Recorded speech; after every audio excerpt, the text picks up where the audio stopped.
Hello everyone, मैं Veenu Verma Excel in Education channel में आप सभी का स्वागत करती हूं। फ्रेंड्स, यहां पर हमारी तैयारी होती है असिस्टेंट प्रोफेसर जो यूपीएचईएससी का एग्जाम है। एडवर्टीजमेंट 51 का एग्जाम होने वाला है, तो उसके हम करेंट अफेयर को और जीएस के पोर्शन को यहाँ कवर करते हैं। और साथ में मैं यूजीसी नेट की तैयारी कराती हूँ, पेपर 1 और पेपर 2 एजुकेशन थे। तो एजुकेशन विषय से अगर आप लोग कोई भी परीक्षा देने वाले हैं, पीजीटी हो या एजुकेशन नेट एजुकेशन हो या असिस्टेंट प्रोफेसर हो, तो आप यहाँ पे जोड़ सकते हैं। आपकी तैयारी मैं पूरी कराने की कोशिश करूंगी, ठीक है। तो आज की इस वीडियो में हम लोग बात करेंगे जनरल स्टडीज़ के जो यूनिट 1 है, इसमें आपके करंट अफेयर्स के जो टॉपिक हैं उनमें से आपका एक टॉपिक है व्यक्तित्व, प्रमुख व्यक्तित्व, पर्सनैलिटी, ठीक है। तो यहाँ से क्वेश्चंस आपके बनते हैं। तो देखिए, कोई भी करंट अफेयर हो या कोई भी टॉपिक हो, एक वीडियो में कवर नहीं हो पाता है, लेकिन आज की वीडियो इंपॉर्टेंट है क्योंकि इसमें मैंने खास चीज़ों को लिया है जिसमें प्रमुख पर्सनैलिटीज़ जो हैं उनके बारे में यहाँ पर डिस्कस करेंगे, जो आपके एग्जाम के पॉइंट ऑफ व्यू से इंपॉर्टेंट है। तो सभी लोगों का इस चैनल पर स्वागत है और आप लोग टेलीग्राम चैनल को ज्वाइन कर लें, लिंक आपको डिस्क्रिप्शन में मिल जाता है, ताकि जो भी इन्फॉर्मेशन है वो मैं वहाँ पर आपको दे सकूँ PDF के फॉर्म में, ठीक है। तो सभी लोगों का चैनल पर स्वागत है और वीडियो को ज़्यादा से ज़्यादा तक शेयर किया करिए, ज़्यादा से ज़्यादा लोगों तक पहुँचे, क्योंकि मैं आपके लिए इतना कोशिश कर रही हूँ, तो आप लोग भी जो है दूसरों की हेल्प करें और कुछ मेरी भी हेल्प करें, ताकि चैनल को भी सपोर्ट मिले, ठीक है। तो आज की इस वीडियो को हम लोग स्टार्ट करते हैं। और देखिए, चर्चित व्यक्तित्व, जिसमें नियुक्ति के बारे में बात करेंगे। तो देखिए, ये सारी जो न्यूज़ हैं ये सब लेटेस्ट हैं, मतलब जो अक्टूबर, नवंबर, दिसंबर तक के जो खास पॉइंट्स मुझे लगते थे आपके एग्ज़ाम के ध्यान में रखते हुए, वो सारी चीज़ें मैंने यहाँ कंसीडर की हैं। और जैसा कि मैंने पहले भी कहा कि एक वीडियो में तो सारी चीज़ें कवर नहीं हो सकती हैं। अगर कोई कहता भी है कि 1 घंटे में पूरा करंट अफेयर कवर हो जाएगा, तो नहीं, ये संभव नहीं है, क्योंकि कुछ चीज़ें उसमें छोड़ दी जाएंगी, है ना। तो मैं अपने प्रयास से पूरा कोशिश करूँगी कि सारी चीज़ें आपको दूँ। देखिए, आज की इस वीडियो में हम लोग यहाँ पर बात करते हैं के संजय मूर्ति। ये नवंबर 19, 2024 की जो है न्यूज़ है, ठीक है। तो यहाँ पर देखिए, के संजय मूर्ति ये क्या है और इस समय किस पद पे इनको प्रतिष्ठित किया गया है। तो देखिए, ये जो है जो IAS अधिकारी हैं के संजय मूर्ति, तो राष्ट्रपति द्रौपदी मुर्मू जी ने 1989 बैच के जो IAS अधिकारी हैं संजय मूर्ति को भारत का नया नियंत्रक एवं महालेखा परीक्षक CAG नियुक्त किया, कैग, ठीक है। तो यहाँ पर जो इम्पोर्टेंट हो जाता है ये जानना आपको कि ये कौन है और किस पद पर नियुक्त हैं। तो ये कैग, नियंत्रक एवं महालेखा परीक्षक नियुक्त हैं। ये आपके करंट में तो बनता ही बनता है। फिर संविधान वाला पार्ट भी आपसे पूछा जाता है। तो अभी मैं पूरा कैग के बारे में नहीं यहाँ डिस्कस करूँगी मैं अभी, क्योंकि फिर वीडियो बहुत लंबी हो जाती है, ठीक है। तो मैं वीडियो को आपको ऐसे दे रही हूँ कि मतलब आपका कम टाइम में ज़्यादा से ज़्यादा चीज़ें कवर हों, ठीक है। तो इस तरह से जो वर्तमान में जो ये मूर्ति हैं, के संजय मूर्ति, केंद्रीय शिक्षा मंत्रालय में उच्च शिक्षा विभाग के सचिव हैं। इनका फोटो आप यहाँ देख ही रहे हैं, ठीक है। उन्होंने इससे पहले जो थे वो कौन थे, गिरीश चंद्र मुर्मू का स्थान लिया है, जो 20 नवंबर को सेवानिवृत्त हुए, ठीक है। गिरीश चंद्र मुर्मू ने 8 अगस्त 2020 को पदभार ग्रहण किया था। तो देखिए, क्वेश्चन ऐसे भी पूछा जा सकता है कि वर्तमान में कौन किस पद पर आसीन है और इन्होंने किसका स्थान ग्रहण किया है, ठीक है। तो इस तरह से ये चीज़ें आपको पता होना चाहिए। तो ये हो गया आपके भारत का नया नियंत्रक और महालेखा परीक्षक जो के संजय मूर्ति जी ने स्थान लिया है। उसके बाद देखिए, विजया रहाटकर, ये हैं राष्ट्रीय महिला आयोग के अध्यक्ष हैं। और देखिए, ये अक्टूबर की न्यूज़ है। विजया रहाटकर ने राष्ट्रीय महिला आयोग की 9वीं अध्यक्ष के रूप में कार्यभार संभाला है, ठीक है। उन्होंने रेखा शर्मा का स्थान लिया है। ये क्वेश्चन भी पहले पूछा गया है, आई थिंक TT वगैरह में पूछा गया था। तो इनकी नियुक्ति राष्ट्रीय महिला आयोग अधिनियम 1990 के तहत एक आधिकारिक आदेश द्वारा की गई थी और इनका कार्यकाल 3 वर्ष या 65 वर्ष की आयु तक होगा, ठीक है। तो राष्ट्रीय महिला आयोग की 9वीं अध्यक्ष कौन है, विजया रहाटकर, ठीक है, राष्ट्रीय महिला आयोग के अध्यक्ष हैं। रेखा शर्मा जी का स्थान इन्होंने लिया है। नेक्स्ट आप देखो, जस्टिस संजीव खन्ना देश के अगले मुख्य न्यायाधीश हैं। सारे इंपॉर्टेंट पॉइंट्स ही मैंने कंसीडर किए हैं। ऐसे तो बहुत सारे थे, काफ़ी जगहों के प्रधानमंत्री, मुख्यमंत्री, है ना, इस तरह से, लेकिन जो मुझे लगा कि ज़्यादा इंपॉर्टेंट है इनको मैं अभी लेती हूँ। फिर जैसे जैसे टाइम बचेगा तो हम उन चीज़ों को भी कंसीडर कर लेंगे, ठीक है। पहले आप ऐसा ना हो कि ज़्यादा पढ़ने के चक्कर में हम कुछ इंपॉर्टेंट चीज़ें भूल जाएँ, ना पढ़ पाएँ, ना कवर कर पाएँ, है ना। तो इसलिए इसमें मैंने खास चीज़ों को लिया है। जस्टिस संजीव खन्ना देश के अगले मुख्य न्यायाधीश हैं।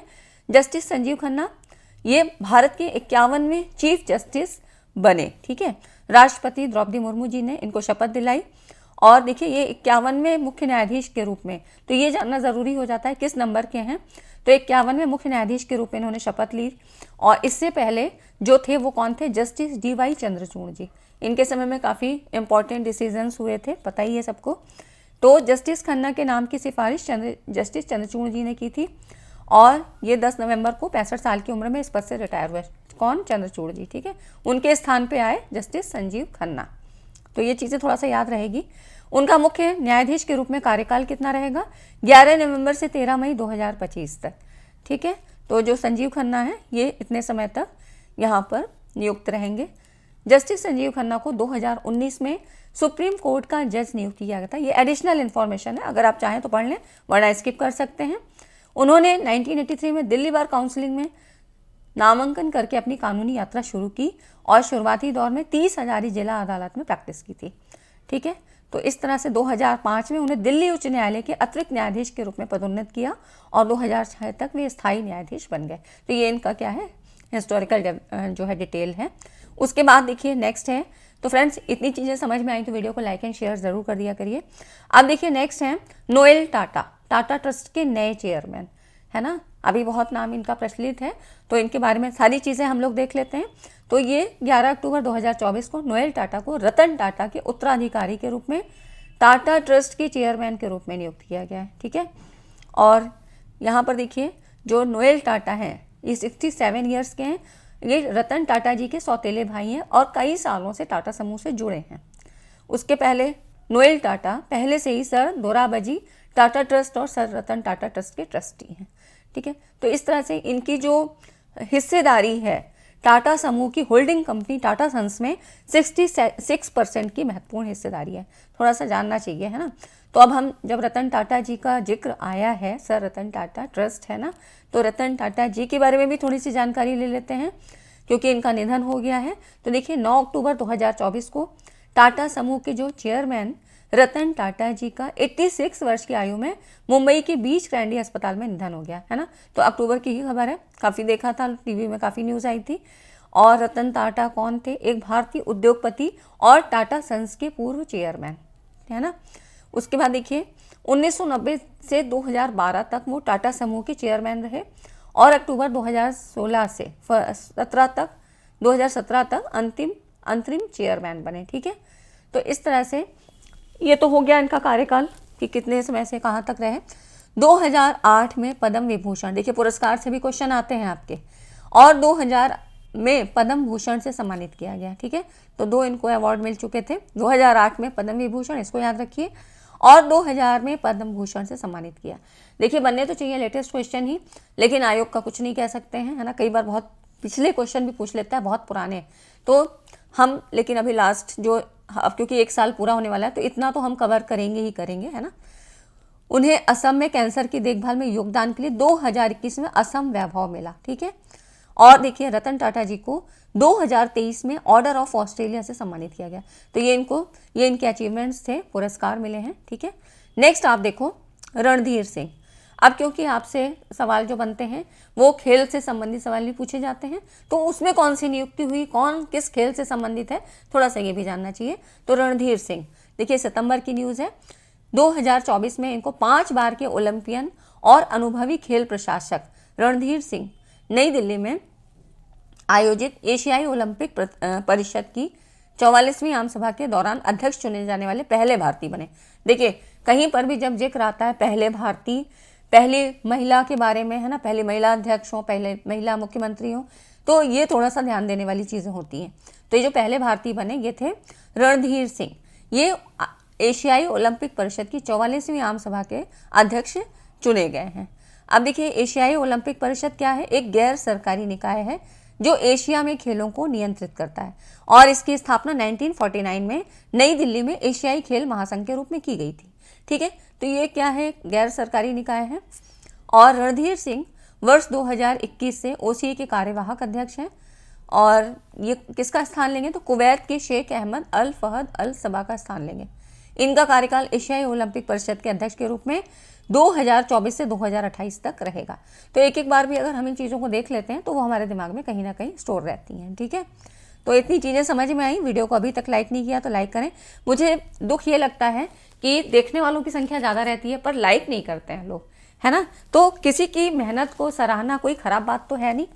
तो आप लोगों से ये मैं उम्मीद कर सकती हूँ कि अगर वीडियो अच्छी लगती है तो वीडियो को लाइक एंड शेयर ज़रूर कर दिया करिए, ताकि और लोगों की भी हेल्प हो और मेरा भी मोटिवेशन बढ़े।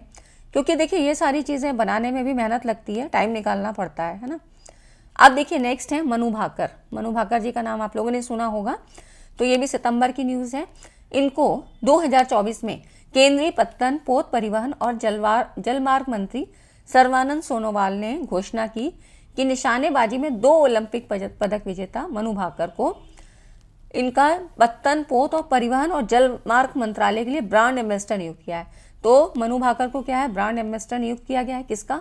केंद्रीय पत्तन, पोत परिवहन और जलमार्ग मंत्री। ठीक है, किसने किया है? सर्बानंद सोनोवाल ने। मनु भाकर निशानेबाजी में ओलंपिक पदक जीतने वाली पहली भारतीय महिला बनी। तो देखिए ये भी इंपॉर्टेंट हो जाता है, ठीक है, कि पहली भारतीय महिला ओलंपिक में जीतने वाली है। ठीक है, इन्होंने पेरिस ओलंपिक 2024 में महिलाओं की 10 मीटर एयर पिस्टल स्पर्धा और 10 मीटर मिक्स डबल स्पर्धा में कांस्य पदक जीता। तो ओलंपिक पदक जीतने वाली पहली भारतीय महिला बनी मनु भाकर निशानेबाजी में। तो कई बार ऐसे भी पूछा जाता है किससे संबंधित है, तो निशानेबाजी से संबंधित है।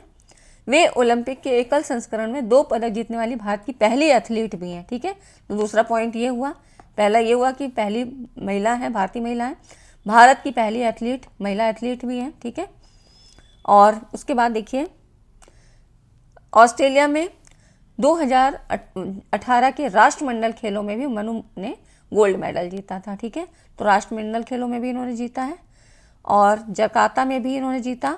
और भारतीय खेलों में उनके योगदान के लिए 2020 में अर्जुन अवार्ड से इनको सम्मानित किया गया। तो मनु भाकर की ये उपलब्धियां थी, इनको थोड़ा सा जानना चाहिए और आप लोग नोट करते चलेंगे तो बहुत अच्छी बात होगी। आपका खुद का भी जो है तैयार हो जाएगा। क्योंकि क्या होता है, ये मेरा खुद का एक्सपीरियंस है कि लास्ट में जाके हम बहुत सारी वीडियोस को या पीडीएफ्स को हम नहीं देख पाते हैं। तो हमारे जो अपने शॉर्ट नोट्स लिखे होते हैं ना, हम उनको ही रिवाइज करके 2-4 दिन के अंतराल पे चले जाते हैं, वो हमारे लिए कारगर होते हैं।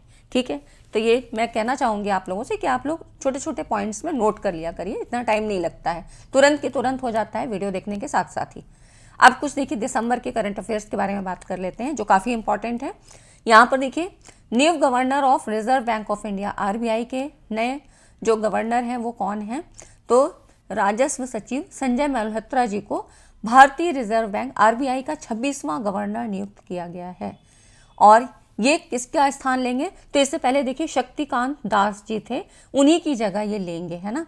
तो इन्होंने जो शक्तिकांत दास जी थे, इन्होंने आरबीआई गवर्नर के रूप में 6 साल का कार्यकाल पूरा कर लिया। ठीक है, तो इनका जो संजय मल्होत्रा जी हैं, इनका कार्यकाल 11 दिसंबर 2024 से शुरू होगा और 3 साल तक चलेगा। ठीक है, तो ये हो गए 26वें। 25वें कौन थे? शक्तिकांत दास जी। शक्तिकांत दास जी का कार्यकाल 10 दिसंबर 2024 को समाप्त हो गया और इसके साथ ही संजय मल्होत्रा जी का शुरू हो जाएगा। तो आरबीआई के अभी कौन है, लेटेस्ट की बात करें तो 26वें गवर्नर नियुक्त हैं संजय मल्होत्रा जी। ठीक है, और इन्होंने ये सारे इनके का मतलब है कि इन्होंने क्या क्या किया है, तो वित्त मंत्रालय में वित्तीय सेवा विभाग में सचिव के रूप में भी काम कर चुके हैं। वित्त, कराधान, बिजली, सूचना प्रौद्योगिकी, खान जैसे क्षेत्रों में भी प्रमुख पदों पर इन्होंने काम किया है। उसके अलावा संजय मल्होत्रा जी ने प्रत्यक्ष और अप्रत्यक्ष करों सहित कर नीतियों को तैयार करने में भी महत्वपूर्ण भूमिका निभाई है। तो इतना डिटेल नहीं पूछेगा, लेकिन हाँ वर्तमान में कौन क्या है ये जरूर पूछा जा सकता है। नेक्स्ट आप देखो, नामीबिया की पहली महिला राष्ट्रपति कौन है? South West Africa People's Organisation SWAPO, मतलब South West Africa People's Organisation party की नेटुम्बो नंदी नदैत्वा ने नामीबिया के 8वें राष्ट्रपति चुनाव में जीत हासिल की है ना। तो यहाँ पर देखिए ये जो है पहली महिला राष्ट्रपति हैं नामीबिया की। इनका नाम थोड़ा सा मुश्किल है याद रखना, लेकिन फिर भी थोड़ा सा लिंक करके याद रखिएगा। नंदी, है ना, जैसे हमारे यहाँ होते हैं ना शिव जी, उनके साथ नंदी रहते हैं। नंदी नदैत्वा नामीबिया के 8वें राष्ट्रपति चुनाव में जीत हासिल की है। उन्हें 57% से ज़्यादा वोट मिले और इनकी जो प्रतिद्वंदी थी कौन थी? पंडुलेनी इटुला, इनको 27% ही मिले थे। नंदी नदैत्वा वर्तमान में उपराष्ट्रपति के पद पर कार्यरत हैं। ठीक है, तो इस तरह से नामीबिया की पहली महिला राष्ट्रपति। उसके बाद देखिए श्रीलंका की 48वीं मुख्य न्यायाधीश कौन है? न्यायमूर्ति मुर्दू निरूपा बिंदुशनी फर्नांडो श्रीलंका की 48वीं मुख्य न्यायाधीश बनी है और इन्होंने श्रीलंका के मुख्य न्यायाधीश के रूप में शपथ ली है। ये श्रीलंका में इस पद को संभालने वाली दूसरी महिला है। ठीक है, तो उन्हें मुख्य न्यायाधीश जयंत जयसूर्या की सेवानिवृत्ति के बाद नियुक्त किया गया। तो किसका स्थान लिया है? जयंत जयसूर्या। ठीक है, और ये दूसरी जो है महिला मतलब है यहाँ पर पद को संभालने वाली। नेक्स्ट आप देखो और इम्पॉर्टेंट है, अंतर्राष्ट्रीय क्रिकेट परिषद इंटरनेशनल क्रिकेट काउंसिल ICC के नए अध्यक्ष कौन हैं?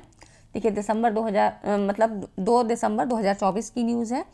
इसमें जय शाह ने अंतर्राष्ट्रीय क्रिकेट परिषद ICC के अध्यक्ष के रूप में कार्यभार संभाला है और ये ICC के अध्यक्ष बनने वाले 5वें भारतीय हैं। ठीक है, तो इस तरह से वो पिछले 5 वर्षों से भारतीय क्रिकेट कंट्रोल बोर्ड BCCI के सचिव हैं और इस समय ICC के नए अध्यक्ष के रूप में। इससे पहले इन्होंने ICC के निदेशक मंडल द्वारा न्यूजीलैंड के वकील ग्रेग बार्कले का स्थान के लिए चुना गया है। ठीक है, तो उन्हें ICC के निदेशक मंडल के द्वारा इन्होंने जो स्थान लिया है वो न्यूजीलैंड के वकील ग्रेग बार्कले का स्थान लिया है। अब तक कौन से जो 4 भारतीय हैं जो ICC के चीफ बन चुके हैं, इसमें देखिए जगमोहन डालमिया 1997 से 2000 तक रहे, उसके बाद शरद पवार, फिर N श्रीनिवासन, शशांक मनोहर। ठीक है, तो ये इस तरह से 4 भारतीय हैं। 5वें ये हैं आपके जय शाह, ये इनकी तस्वीर है। ठीक है, तो थोड़ा सा यहाँ पे गड़बड़ हो गया है, तस्वीर क्लियर नहीं है, लेकिन कोई बात नहीं है। Thanks for watching. आपने इतना वीडियो अभी यहाँ तक देखा, अगर आप यहाँ तक बने हुए हैं तो वीडियो को आपने टाइम दिया और आपके लिए ज़रूरी इन्फॉर्मेशन यहाँ से निकल के आई, तो वीडियो को लाइक एंड शेयर करके ही जाइएगा। ठीक है, मिलते हैं नेक्स्ट वीडियो में, तब तक चैनल पर बने रहें। Thanks for watching this video.